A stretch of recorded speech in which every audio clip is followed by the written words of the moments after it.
Over the whole Australian continent, there's a lush countryside where dairy production and sheep farming flourish. Gippsland is among the most productive areas in the Commonwealth.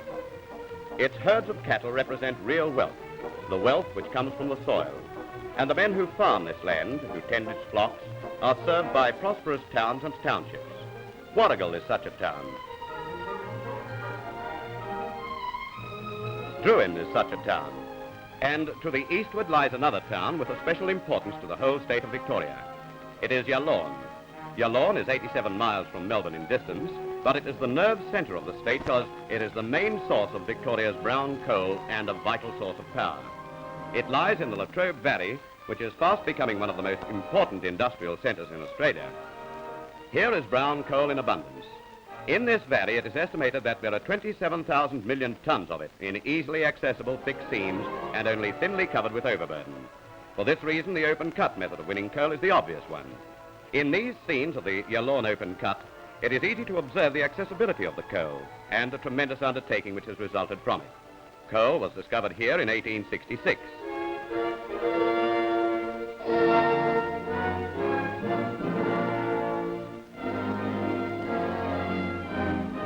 Coal that produces power economically is a vital ingredient of industry, and Victoria's need of it is felt by her big manufacturing cities and towns. Bendigo needs coal, Ballarat needs coal, Geelong needs coal, all Victoria needs coal.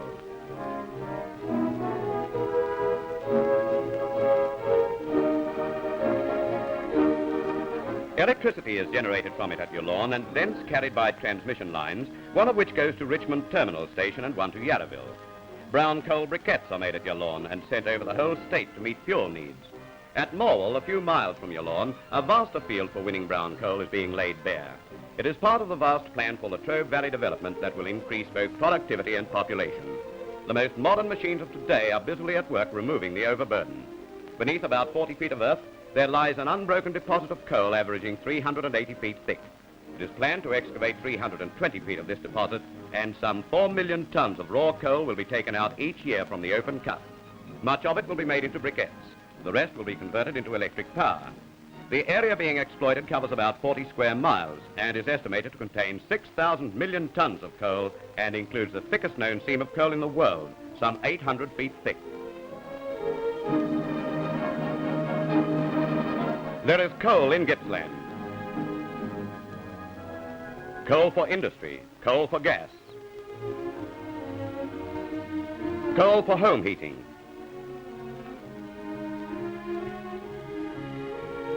coal for locomotive fuel. But the coal itself, and 3 million tonnes of briquettes to be made from it each year, had only one track on which to travel. Trucks were available, the coal could be won.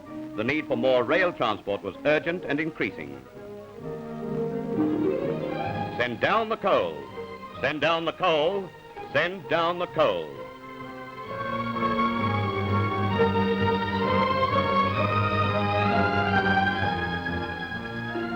So, in the administrative offices of the Victorian Railways, the position was examined critically and plans were laid down. Survey crews went into action. The construction staffs went busily to work. The electrical section made its preparations.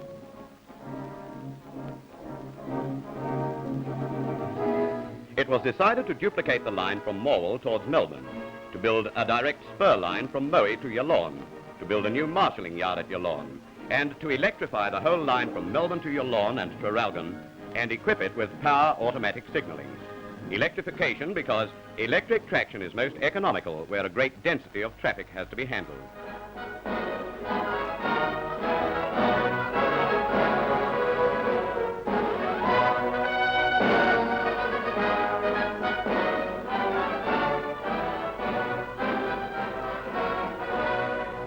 Get the men to work. Start up the machines. Widen the cutting. Build up the earthworks.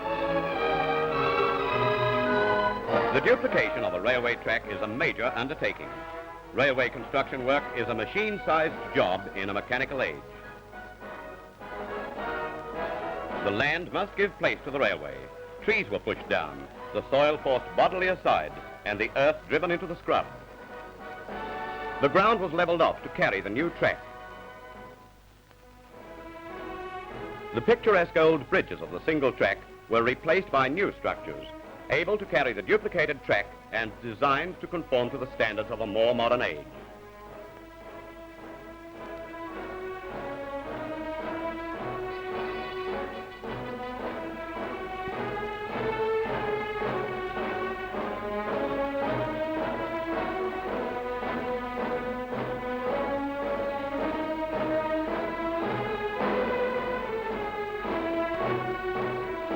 Railway stations required extension. A new goods loop at Darnham meant much planning and extensive work. It was necessary to carve out the ground, and this work was facilitated by the use of up-to-date equipment under the direction of the Victorian Railway engineers.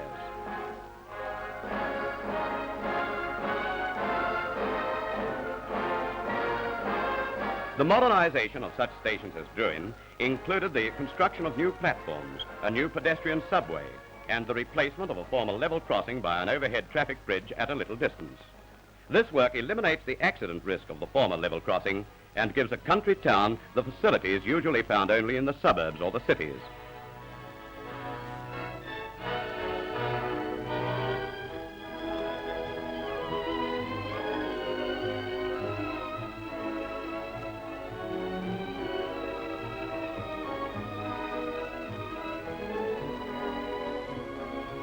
Among the organizational necessities of large construction undertakings is housing for men and their families.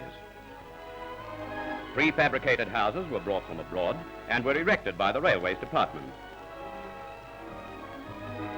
The standard of the homes is a good one, and care was taken to make them attractive to their future occupants, not only in location and appearance, but in the more important direction of their interior comfort. Workers' wives are catered for by electric power and modern conveniences of every kind.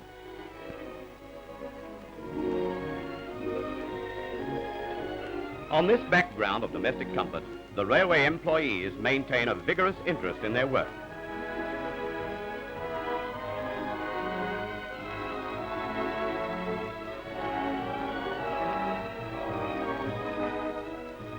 With the new roadbed ready, the sleepers were brought in, and the long welded rails followed them.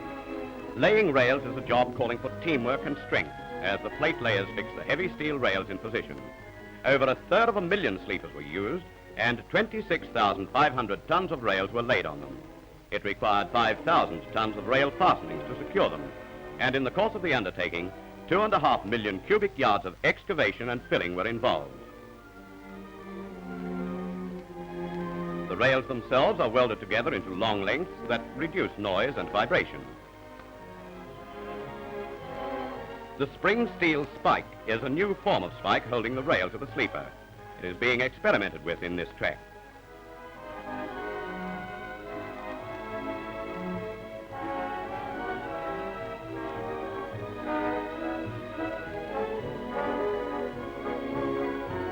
After the ballast was distributed between the sleepers by the track gangs, it was packed by a remarkable machine, the Matisse tie tamper, which does alone what would require many men to do in the same time. Its mechanical feet, or tampers, pack the ballast between and under the sleepers, and the operator works controls from inside the self-propelling machine.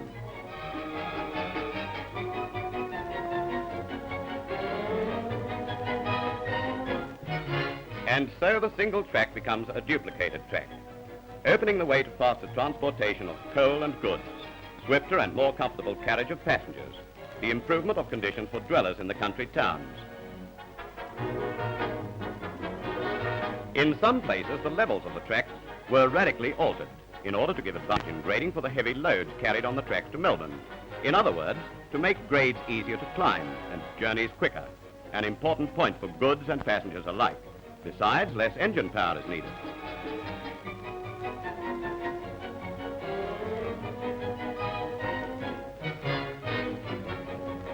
The work required the building of 63 bridges. 54 cuttings had to be widened. 18 miles of track were regraded. Level crossings at 3 points were eliminated. 17 stations were rebuilt or altered.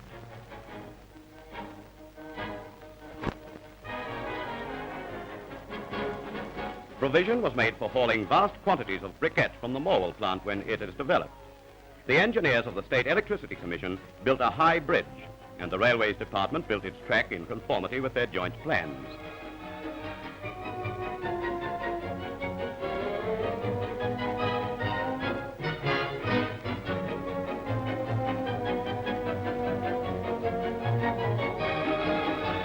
The electrical work necessarily went forward as the laying of the track proceeded.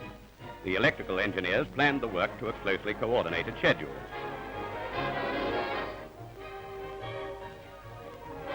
The construction of special buildings to house the electrical installations was commenced early in the undertaking. At Warrigal, a control station was established. From architect's plans through all stages of erection, this and other buildings were erected by the Way and Works branch of the Victorian Railways Department.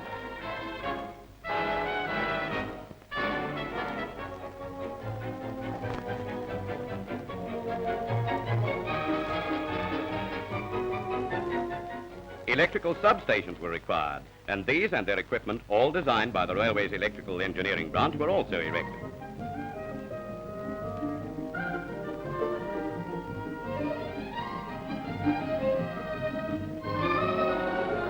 At intervals along the route, sites were fixed for substations, and they were started and finished in readiness for the work to come later. Including sidings, 173 miles of track were electrified.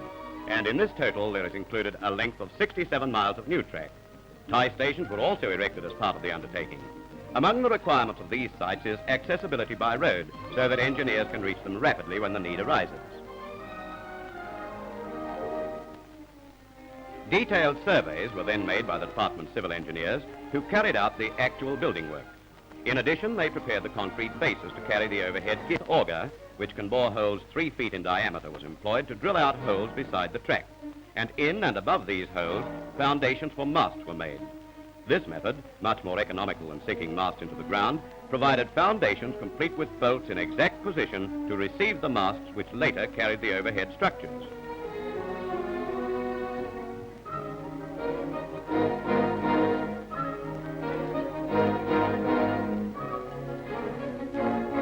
In the department's steelworks at Spotswood, the masts were fabricated from joists of rolled steel. The undertaking called for 4,350 masts alone, for the overhead structures were spaced 240 feet apart over the whole track. 2,600 tons of steel were used to make the mast and overhead structures, while 16,000 tons of concrete were used in foundations and buildings.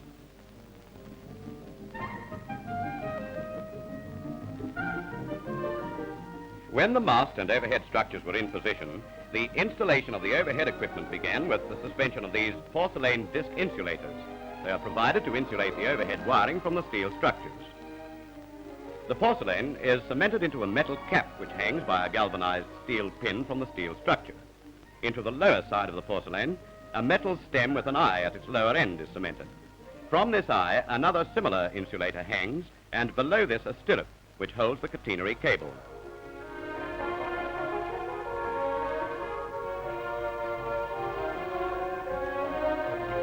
The work of running out the catenary cable is carried out from a work train which has on it a drum carrying the wire.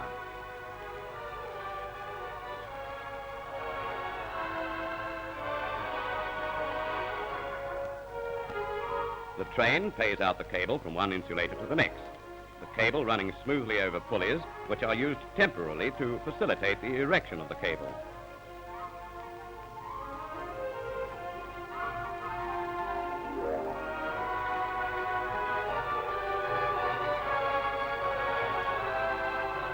Then the cable is lifted from the pulleys and hung in the saddles below the insulators.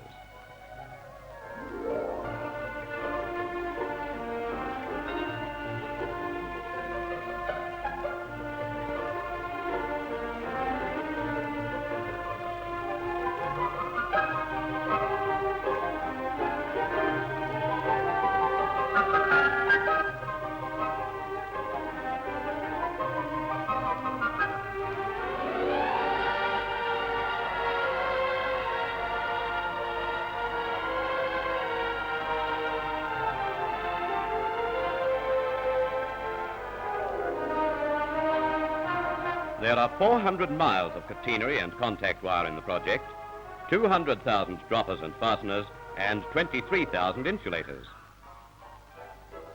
The catenary and contact cable, each foot of which weighs 1 pound, was made in Australia from pure copper. The catenary wire has an indefinite life, and the contact wire will last for many years. Some of the contact wires installed for Melbourne suburban trains over 30 years ago, for example, are still in service.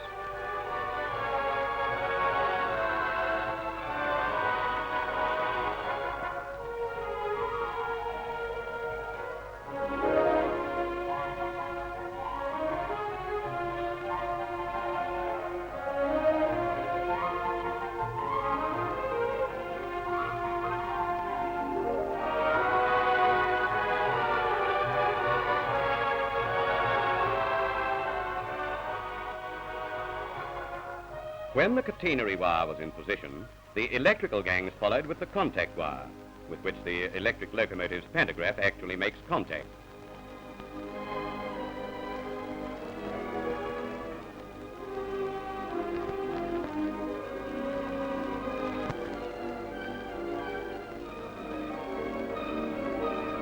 It is supported by the catenary wire, but remains horizontal and parallel with the rails. In these scenes, the whole method is shown as the work train operates far out along the Gippsland line.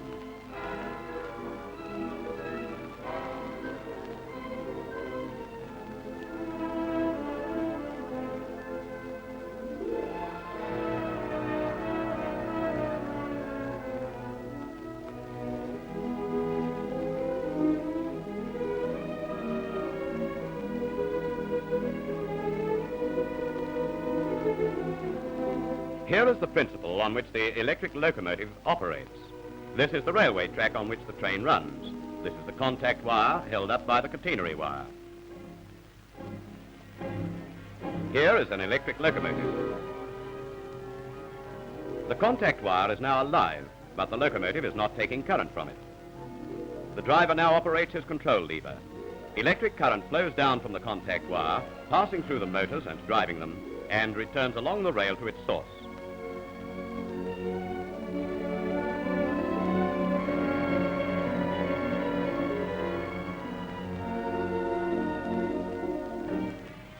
But behind those miles of contact wire, the hundreds of overhead structures, and the endless procession of masts which carry them, there is a complex system of electrical supply and control.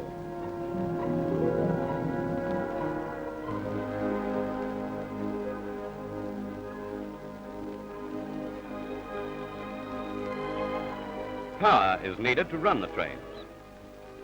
Electricity reaches the railway system from two main sources of supply at Yallourn and Melbourne.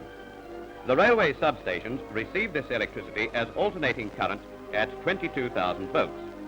As the energy required for electric locomotives is direct current at 1,500 volts, the substation converts the incoming power by means of transformers to 1,100 volts AC. After this, the current passes through a mercury arc rectifier, which converts it to the required 1,500 volt DC. 22 rectifiers are in use on the East Gippsland line.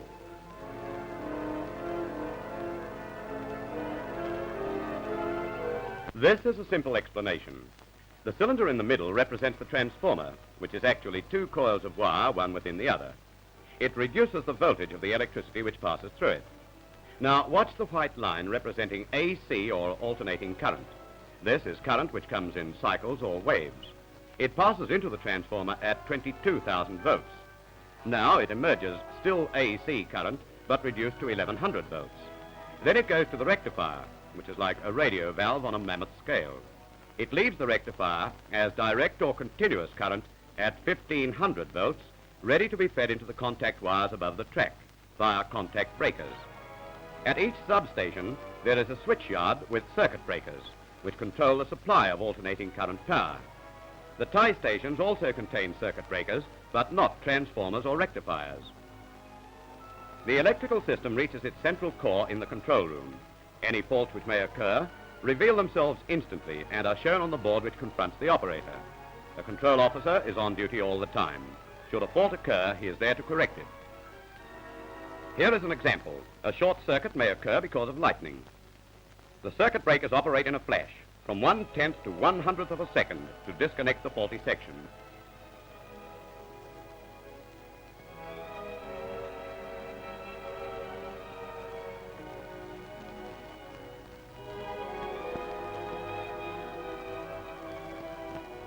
In the control room, this red light goes out, and this green one comes on, blinking on and off when a circuit breaker opens. The operator takes steps to restore conditions to normal by closing the circuit breaker from his control panel. And if the fault was a temporary one which has cleared itself, the green light goes out and the red light is restored.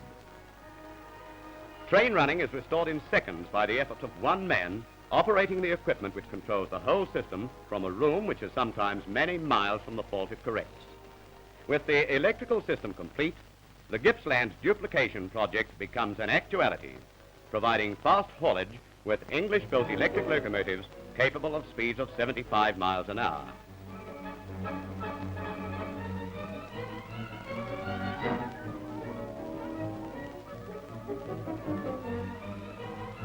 Note the staff exchanger. It enables electric staffs to be exchanged at 60 miles an hour. 25 of these 95-ton Leviathans are going into service to carry coal, goods and people along one of Victoria's most vital railroads.